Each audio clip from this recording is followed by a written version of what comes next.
Coming to Fatafat news. Janasena అధినేత పవన్ కళ్యాణ్ గుంటూరు జిల్లా కాకానిలో పర్యటించారు. వెంకటేశ్వర దశావతార ఆలయాన్ని సందర్శించి ప్రత్యేక పూజలు చేశారు. అనంతరం నిత్యాన్నదాన సత్రంలో భక్తులకు ప్రసాదం వడ్డించారు.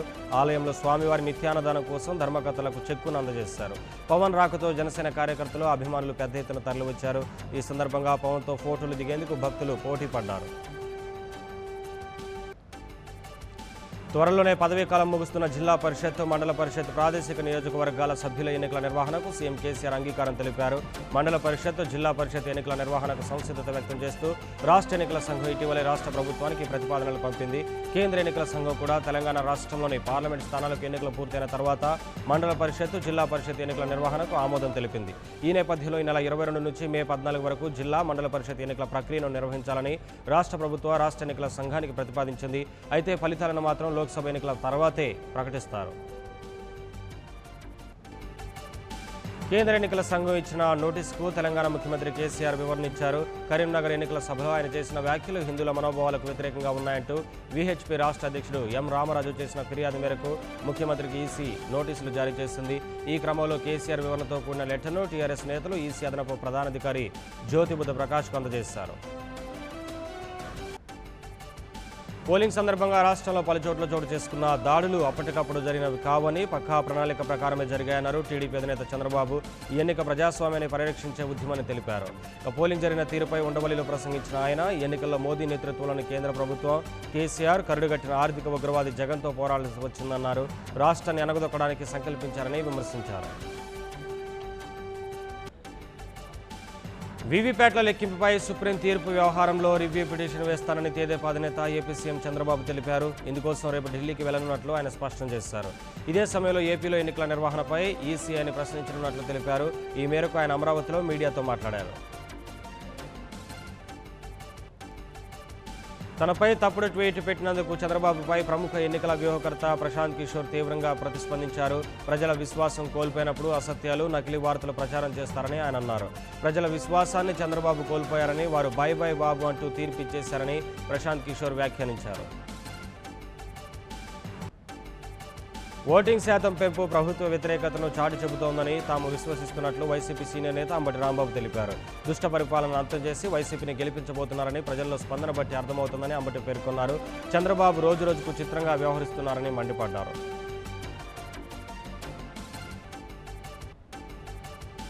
ఏపీ ఎన్నికలకు సంబంధించి జేసీ దివాకర్ రెడ్డి ఆసక్తికర వ్యాఖ్యలు చేశారు. ఓట్లు వేసేందుకు మహిళలు, వృద్ధులు విరగబడి వచ్చారని, చంద్రబాబుకు కృతజ్ఞతలు తెలపడానికే వాళ్ళు వచ్చారని అభిప్రాయపడ్డారు.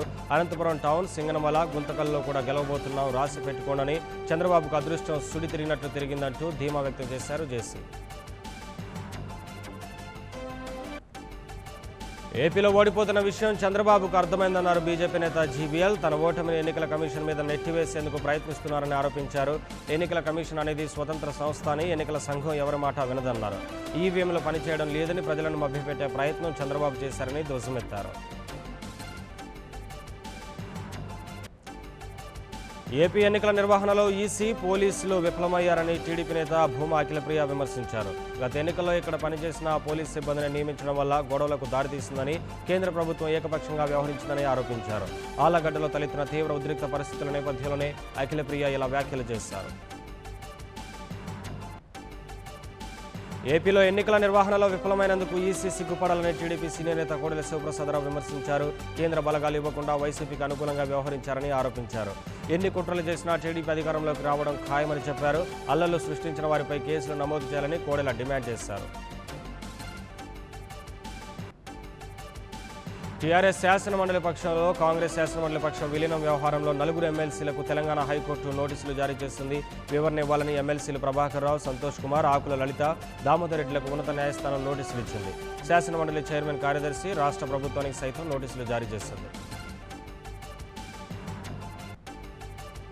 సికింద్రాబాద్ నియోజకవర్గంలో నిన్న పోలింగ్ ముగిసే సమయానికి నమోదైన ఓటింగ్ శాతానికి, ఆ తర్వాత ప్రకటించిన పోలింగ్ శాతానికి తేడా ఉందని బీజేపీ ఎంపీ అభ్యర్థిగా పోటీ చేసిన కిషన్ రెడ్డి అనుమానాలు వ్యక్తం చేశారు. ఇవాళ రిటర్నింగ్ ఆఫీసర్ను కలిసిన ఆయన నిన్న పోలింగ్ ముగిసే సమయానికి నమోదైన ఓటింగ్ శాతం 39 అని చెప్పి ఇప్పుడు 45% అని ఎలా చెబుతున్నారని ప్రశ్నించారు. ఈ విషయమై వివరణ ఇవ్వాల్సిందిగా రిటర్నింగ్ అధికారిని కిషన్ రెడ్డి కోరారు. అనంతపురం జిల్లా తాడిపత్రి మండలంలో ఉద్రిక్తత వాతావరణం నెలకొంది. పోలింగ్ సందర్భంగా నిన్న వీరాపురంలో టీడీపీ వైసీపీ మధ్య జరిగిన ఘర్షణలో టీడీపీ కార్యకర్త ఒకరు ప్రాణాలు కోల్పోయారు. దీంతో తాడిపత్రి నివురుగప్పిన నిప్పులా మారింది. ఎప్పుడు ఏం జరుగుతుందోనని ప్రజలు భయాందోళన చెందుతున్నారు. ఈ నేపథ్యంలో పోలీసులు పటిష్ట భద్రతను ఏర్పాటు చేశారు.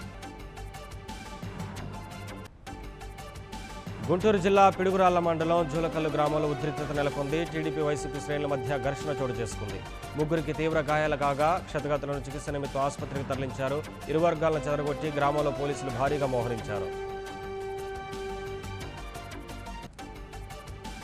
వరంగల్ పార్లమెంటు పరిధిలోని 7 అసెంబ్లీ నియోజకవర్గాలకు చెందిన ఈవీఎంలను వరంగల్ ఎనుమాముల వ్యవసాయ మార్కెట్ యార్డుకు తరలించినట్లు వరంగల్ కలెక్టర్ ప్రశాంత్ జీవన్ తెలిపారు. ఈవీఎంలకు 3 అంచెల భద్రతను ఏర్పాటు చేశామని, రెవెన్యూ, పోలీస్ శాఖల సమన్వయంతో నిఘా కొనసాగుతుందని స్పష్టం చేశారు. తూర్పుగోదావరి జిల్లా కాకినాడ జిల్లాలో 19 నియోజకవర్గాల్లో గల ఈవీఎంలను Kakinada JNTU, Rangaraya medical college, Nannaya యూనివర్సిటీల్లో భద్రపరిచారు. జిల్లా కలెక్టర్ కార్తికేయ మిశ్రా పర్యవేక్షణలో సీఆర్పీఎఫ్ భద్రతా బలగాలు స్ట్రాంగ్ రూమ్ వద్ద గస్తీ కాస్తున్నాయి. పశ్చిమ గోదావరి జిల్లాలోని ఏలూరులో స్ట్రాంగ్ రూమ్ల వద్ద ఏర్పాట్లను జిల్లా ఎస్పీ రవిప్రకాష్ పర్యవేక్షించారు. స్ట్రాంగ్ రూమ్ల వద్ద ఉన్న పారామిలిటరీ అధికారులను భద్రతా ఏర్పాట్లపై వివరాలు అడిగి తెలుసుకున్నారు. ఎన్నికల తంతులో ప్రధాన ఘట్టమైన పోలింగ్ ప్రక్రియ ముగిసింది. అనంతపురం జిల్లాలో 2 పార్లమెంటు స్థానాల్లో 14 అసెంబ్లీ నియోజకవర్గాలకు సంబంధించిన ఈవీఎంలను, వీవీప్యాట్లను జేఎన్టీయూ, ఎస్కే యూనివర్సిటీలోని స్ట్రాంగ్ రూమ్లో భద్రపరిచారు. స్ట్రాంగ్ రూమ్ల వద్ద 3 అంచెల భద్రత కొనసాగుతుందని ఎన్నికల అధికారి వీరపాండ్యం తెలిపారు. కాంగ్రెస్ అధ్యక్షుడు రాహుల్ గాంధీపై BJP MP Meenakshi Lekhi court ధిక్కరణ పిటిషన్ వేశారు. రాఫెల్ కేసు విచారణలో కేంద్రం అభ్యంతరాలను ధర్మాసనం తోసిపుచ్చగా దీనిపై రాహుల్ వివాదాస్పద వ్యాఖ్యలు చేశారని బీజేపీ ఆరోపించింది. మోదీ రాఫెల్ దొంగ అంటూ సుప్రీంకోర్టు చెప్పినట్లు రాహుల్ వ్యాఖ్యానించారని మీనాక్షి లేఖి కోర్టులో పిటిషన్ వేయగా అంగీకరించడంతో ఈ నెల 15న విచారణ రానుంది. ప్రధానమంత్రి నరేంద్ర మోదీకి మరో ప్రతిష్టాత్మక అవార్డు దక్కింది. Order of Saint Andrew the అపోజిల్ అవార్డును ఈ ఏడాది భారత ప్రధాని మోదీకి ఇవ్వనున్నట్లు రష్యా రాయబార కార్యాలయం వెల్లడించింది. 2 దేశాల మధ్య వ్యూహాత్మక భాగస్వామ్యాన్ని ప్రోత్సహించడంలో అసాధారణ సేవలు అందించినందుకు గాను ఈ అవార్డును అందిస్తున్నట్లు రష్యా ఎంబసీ తెలిపింది. సార్వత్రిక ఎన్నికల తొలి విడత పోలింగ్ పూర్తయింది. దీంతో ఎన్నికలకు సంబంధించిన ట్వీట్లు, డిబేట్లు, సంభాషణలతో ట్విట్టర్లో మారుమోగిపోయింది. 18 రాష్ట్రాలు, 2 కేంద్రపాలిత ప్రాంతాల్లోని 97 నియోజకవర్గాల్లో పోలింగ్ జరిగింది. అయితే ఒక్కరోజు ఎన్నికలకు సంబంధించి 1.2 మిలియన్ ట్వీట్లు వచ్చాయని, ఇక మార్చి 11 నుంచి ఏప్రిల్ 11 వరకు 45.6 మిలియన్ ట్వీట్లు నమోదయ్యాయని ట్విట్టర్ ఇంటర్నల్ డేటా వెల్లడించింది.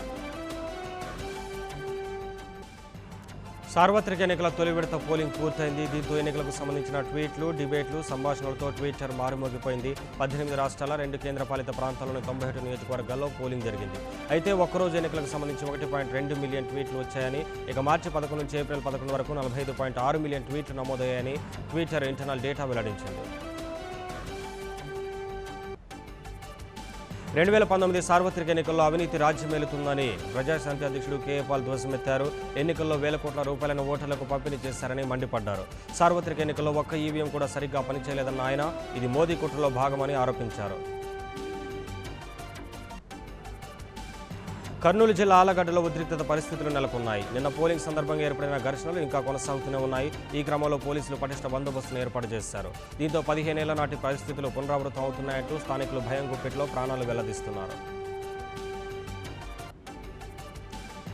మద్యం మత్తు ఒక ప్రాణాన్ని బలిగొంది, మరొకరిని ఆసుపత్రి పాలు చేసింది. ఈ ఘటన పశ్చిమ గోదావరి జిల్లా తాడేపల్లిగూడెంలో చోటు చేసుకుంది. అర్ధరాత్రి 2 వ్యక్తులు మద్యం సేవిస్తూ ఘర్షణ పడ్డారు.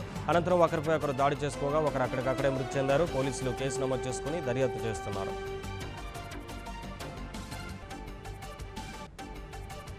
హైదరాబాద్ ముషీరాబాద్లోని ఓ ప్లాస్టిక్ గోదాంలో భారీ అగ్ని ప్రమాదం జరిగింది. సమాచారం అందుకున్న అగ్నిమాపక సిబ్బంది 2 ఫైర్ ఇంజన్లతో మంటలను అదుపు చేశారు. మంటల తీవ్రతతో ఆ ప్రాంతమంతా పొగలు దట్టంగా అలుముకోవడంతో స్థానికులు భయభ్రాంతులకు గురయ్యారు.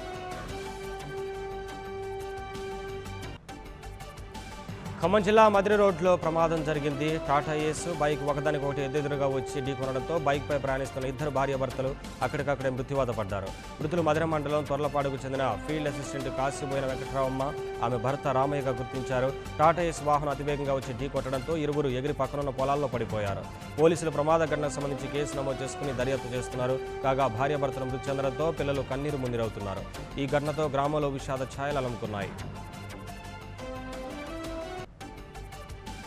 కర్నూలు జిల్లాలో ఘోర రోడ్డు ప్రమాదం జరిగింది. నందవరం మండలం అల్వాహరి గ్రామ సమీపంలో ఆగి ఉన్న ఆయిల్ ట్యాంకర్ను ఓ కారు ఢీకొట్టింది. ఈ ఘటనలో చిన్నారి సహా మరో 2 వ్యక్తులు అక్కడికక్కడే ప్రాణాలు కోల్పోయారు. కర్నూలుకు చెందిన ఓ కుటుంబం కర్ణాటక రాష్ట్రం రాయచూరి జిల్లాలో దర్గాను దర్శించుకుని వస్తుండగా ఈ ప్రమాదం జరిగింది. అనంతపురం జిల్లాలో ఘోర రోడ్డు ప్రమాదం చోటు చేసుకుంది. తనకల్లు నల్లచెరువు మండలాల సమీపంలోని 42వ నంబర్ జాతీయ రహదారిపై మినీ బస్సు లారీ ఢీకొన్నాయి.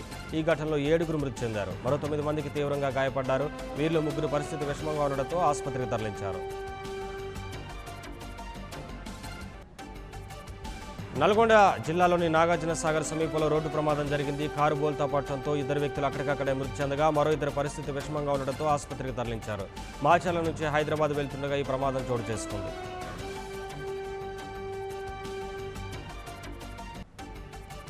సంగారెడ్డి జిల్లా అందోల్ మండలం అల్లాయిపేట గ్రామ శివారులో రోడ్డు ప్రమాదం జరిగింది. బస్సు కారు ఢీకొన్న ఘటనలో 2 యువకులు అక్కడికక్కడే మృతి చెందారు. సాధారణ రహదారి నుంచి కారు జాతీయ రహదారిపైకి ప్రవేశించే క్రమంలో నారాయణఖేడ్ నుంచి సంగుపేట వెళ్తున్న ఆర్టీసీ బస్సును ఢీకొట్టింది.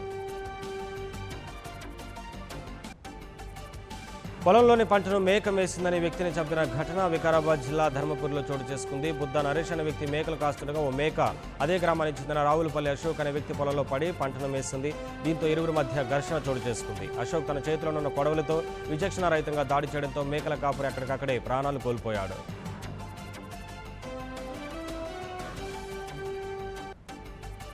ప్రధాని నరేంద్ర మోదీ కాంగ్రెస్ పార్టీ మీద విమర్శల పర్వాన్ని కొనసాగించారు. కాంగ్రెస్కు దేశ ప్రయోజనాలను కాపాడటంపై ఎటువంటి శ్రద్ధ లేదని మండిపడ్డారు. మహారాష్ట్రలోని అహ్మద్నగర్లో ఎన్నికల ప్రచార ర్యాలీలో పాల్గొన్న ఆయన పేదరికాన్ని పారదోలడానికి కాంగ్రెస్ను తరిమికొట్టండి అనే కొత్త నినాదాన్నిచ్చారు.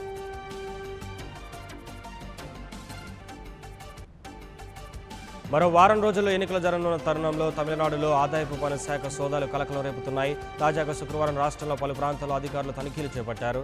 ఎన్నికల నేపథ్యంలో భారీగా అక్రమ నగదు ఉందన్న సమాచారంతోనే సోదాలు చేపట్టినట్లు వెల్లడించారు. పిఎస్కే ఇంజనీరింగ్ కన్స్ట్రక్షన్స్ కంపెనీకి చెందిన ఓ కాంట్రాక్టర్ వద్ద భారీ మొత్తంలో నగదు ఉన్నట్లు ముందస్తు సమాచారం అందిందన్నారు. దీంతో ప్రాథమిక విచారణ చేపట్టి చెన్నైతో పాటు నమక్కల్లోని పలు ప్రాంతాల్లో సోదాలు నిర్వహిస్తున్నట్లు తెలిపారు.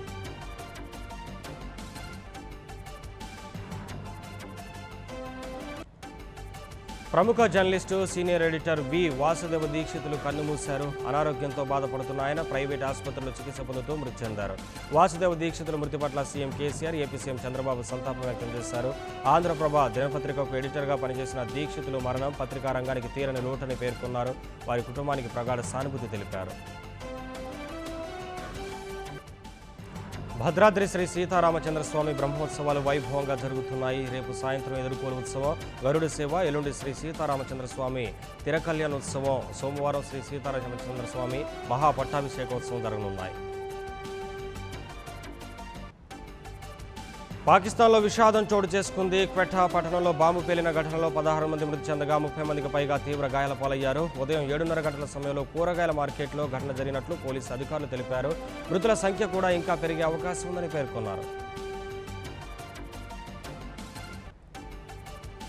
ఇజ్రాయెల్కు చెందిన స్పేస్ క్రాఫ్ట్ చంద్రునిపై కూలిపోయింది. చంద్రునిపై స్పేస్ క్రాఫ్ట్ను ల్యాండ్ చేయాలనే ఉద్దేశంతో Israel small country big dreams పేరిట ఈ ప్రయోగాన్ని చేపట్టింది. స్పేస్ క్రాఫ్ట్ చంద్రునిపై ల్యాండ్ అవ్వాల్సి ఉంది.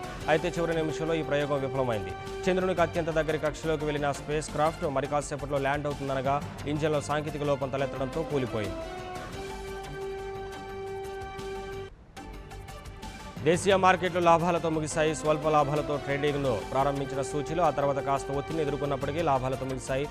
సెన్సెక్స్ 160 పాయింట్ల లాభంతో 38,767 వద్ద, నిఫ్టీ 47 పాయింట్ల లాభపడి 11,643 వద్ద స్థిరపడ్డాయి. ధోనికి జరిమానా పడింది. రాజస్థాన్లో మ్యాచ్ సందర్భంగా డగౌట్లో ఉన్న ధోని మైదానంలోకి దూసుకొచ్చి అంపైర్లతో వాగ్వాదానికి దిగాడు. అయితే ధోని చర్యను ఐపీఎల్ ప్రవర్తన నియమావళి ఉల్లంఘన 2వ స్థాయి నేరంగా పరిగణిస్తూ జరిమానా విధిస్తూ నిర్ణయం తీసుకుంది. క్రీడా స్ఫూర్తిని దెబ్బతీసేందుకు గాను ఐపీఎల్ యాజమాన్యం ఆర్టికల్ 2.20 ప్రకారం శిక్షలు విధిస్తుంది. దీంతో ధోనికి మ్యాచ్ ఫీజులు 50% కోత పడింది.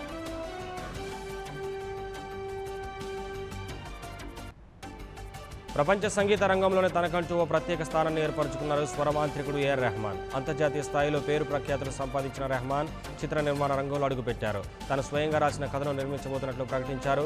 సంగీతమే ప్రపంచంగా సాగే ఈ మూవీని జియో స్టూడియోస్తో కలిసి సంయుక్తంగా నిర్మిస్తున్నట్లు తెలిపారు.